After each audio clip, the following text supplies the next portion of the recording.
Dans cette vidéo, nous allons voir comment fonctionne une communauté de communes ou une communauté d'agglomération. Alors, ces entités sont administrativement des EPCI, établissements publics de coopération intercommunale. Ce sont des structures qui sont mises en place en vue d'exercer des compétences en commun. Il existe deux types d'EPCI.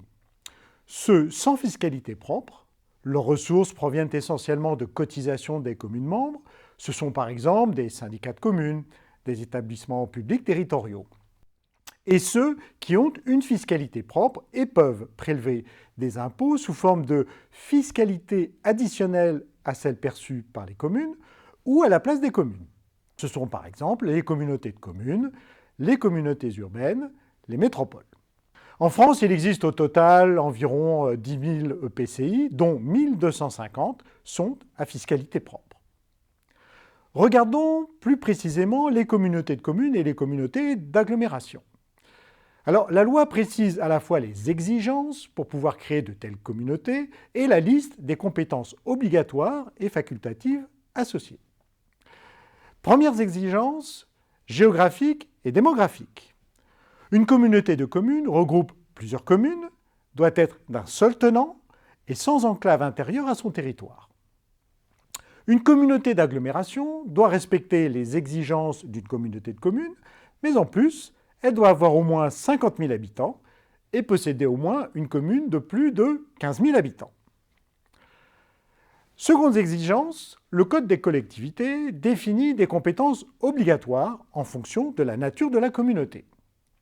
Une communauté d'agglomération possède plus de compétences obligatoires qu'une communauté de communes. En plus des compétences de développement économique, de l'urbanisme, de la gestion des milieux aquatiques, de l'entretien des aires des gens du voyage, de la collecte et du traitement des déchets et de la gestion des eaux pluviales, elles doivent traiter l'équilibre social de l'habitat et la politique de la ville. Les communes peuvent à tout moment transférer tout ou partie de leurs compétences, sauf certaines compétences comme la police, l'état civil, qui restent de toute façon au niveau de la commune. Regardons plus précisément RLV. RLV est constitué de 31 communes et d'un peu moins de 70 000 habitants. C'est une communauté d'agglomération qui se trouve parmi les 230 premières communautés les plus peuplées de France, sur un total d'environ 1250. Concernant ces compétences facultatives, elles ont été revues lors du Conseil communautaire de novembre 2023. On y trouve en particulier la gestion de gymnases et de piscines d'intérêt communautaire, la mise en œuvre et la valorisation du label Pays d'art et d'histoire, l'enseignement musical, les actions en faveur de l'emploi, le plan climat, air, énergie territoriale et la petite enfance. Voyons maintenant comment une communauté d'agglomération est gérée. C'est le conseil communautaire qui pilote la communauté. Lors de l'élection municipale, l'électeur désigne le même jour et sur le même bulletin de vote les élus de sa commune et ceux de l'intercommunalité. Tous les candidats au siège de conseiller communautaire doivent figurer au sein des 3 premiers cinquièmes de la liste des candidats aux élections municipales. En effet, la loi rappelle que nul ne peut être conseiller communautaire s'il n'est pas conseiller municipal.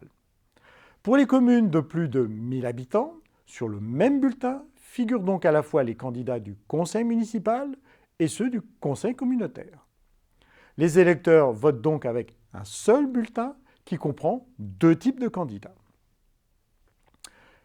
Il y a 2 méthodes pour attribuer les sièges communautaires entre communes.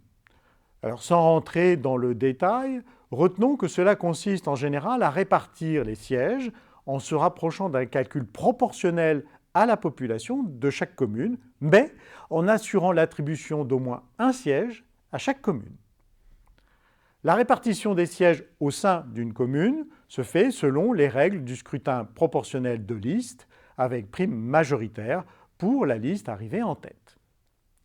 À RLV, le conseil communautaire est constitué de 60 conseillers qui se réunissent une fois par trimestre. Le conseil communautaire élit le président, les vice-présidents au nombre de 13 et le bureau. Il définit également les commissions qui auront la charge de piloter les sujets en lien avec les compétences de la communauté. Pour RLV, il y a 11 commissions.